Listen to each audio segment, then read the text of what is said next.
देखो भाई, हर एक ट्रेडर शेयर को खरीदने के बाद में भी और शेयर को बेचने के बाद में भी पछताता है। अब कैसे, चलिए वो मैं आपको बताता हूं। जैसे कि मान लीजिए हम कोई भी एक शेयर खरीदना चाहते हैं जिसका प्राइस चल रहा है 235 रुपए और हम उसे खरीदना चाहते हैं 230 रुपए पे। अब हम यहां पर क्या करेंगे कि 230 रुपए पर लिमिट प्राइस लगा देंगे कि भाई देखिए, जैसे ही ये हमारा शेयर 230 रुपए पे आएगा ये ऑटोमेटिकली खरीदा जाएगा। तो क्या होता है, जब भी हम 230 रुपए का यहां पर कोई भी प्राइस पे लिमिट प्राइस लगा देते हैं तो यहां पर हमारा लिमिट प्राइस पे आते ही बिक जाता है। अब मान लीजिए जो मैं एग्जांपल ले रहा हूं, जैसे कि 235 रुपए का एग्जांपल लिया था और 230 रुपए पे यहां पर लिमिट प्राइस लगा था। अब ये भी हो सकता है खरीदने के बाद में 230 रुपए से घटकर 225 रुपए, 222 रुपए, 220 रुपए तक भी आ सकता है। तो ऐसे में क्या होता है ना कि ट्रेडर्स परेशान हो जाते हैं और पछताने लगते हैं कि भाई हमने क्यों यहां पर इस शेयर को खरीद लिया। हम यहां पर 5 रुपए, 6 रुपए, 10 रुपए कम रखे होते तो ये हम मिनिमम कॉस्ट में खरीद लिए होते। तो यही मैं आपको बोल रहा था कि हर एक ट्रेडर जो है पछताता है। और सेम कंडीशन यहां पर यह भी होता है बेचते समय। अब बेचते समय क्या होता है कि मान लीजिए हम यहां पर 230 रुपए पे खरीदे तो हैं, अब हम यहां पर सेलिंग प्राइस का टारगेट जो रखते हैं वो हम रख देते हैं 270 रुपए।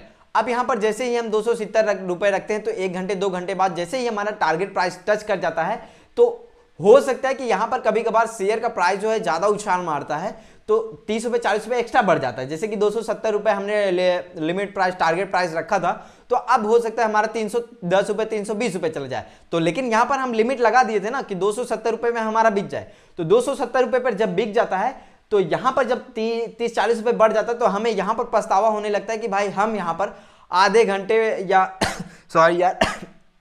सॉरी भाई, आधे घंटे या 40 मिनट और रुक गए होते तो हमारा यहां पर 30 रुपए 40 रुपए और हमें प्रॉफिट मिल जाता पर शेयर पर। तो यहां पर भी हम पछताने लगते हैं। तो देखिए एक बात मैं आपको बता दूं, यदि आपके दिमाग में ये डाउट है कि केवल हमारे साथ ही ऐसा होता है तो मैं आपको बता दूं केवल आप ही के साथ ऐसा नहीं होता है, ऐसा हर एक ट्रेडर्स के साथ होता है।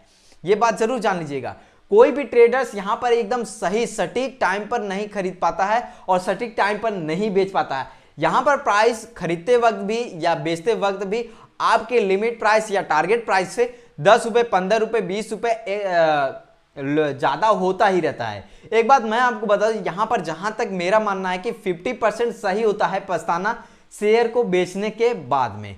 देखिए कभी कभार ऐसा भी हो सकता है आपके साथ कि आप 270 रुपए का यहां पर टारगेट प्राइस लगाए हो, आपका यहां पर 268 रुपए प्राइस टच करके यहां पर 245 रुपए, 233 रुपए, 235 रुपए पर भी आ सकता है यदि आप 230 रुपए खरीदते हैं। तो यहां पर हमें बहुत ही पछतावा होता है कि भाई यार क्यों ना हम इस शेयर का जो है दाम जो है सेलिंग का टारगेट प्राइस जो है हम यहां पर 265 रुपए ही रख दिए होते तो आज हमें प्रॉफिट मिल गया होता। अब ऐसा होता है तो यही मेरा यह विजन है कि भाई यार मेरा यह सोच है कि भाई शेयर को बेचकर पछता रहे हो ये 50% सही बात है, अच्छी बात है, पछताना चाहिए बेचकर, नहीं तो आप ऐसे में ज्यादा लॉस बुक कर लेंगे। ऐसा मेरे साथ भी हुआ है कि कई बार ना मैं लॉस बुक कर लिया हूं इसी की वजह से, यहां पर टारगेट प्राइस को बढ़ाता गया बाद में यहां पर लॉस बुक कर लिया। ऐसा हो गया है मेरे साथ। यही मैं आपको बता रहा था कि सिंपल सी भाषा में समझा दूं, जैसा आपके साथ होता है ट्रेडिंग करते वक्त प्राइस कम ज्यादा होता रहता है आपके खरीदे हुए या बेचे हुए दामों से, तो ऐसा हम लोगों के भी साथ होता है, बहुत से ट्रेडर्स के भी साथ होता है। तो इसमें कोई पछताने वाली बात नहीं है, ये सबके साथ होता है।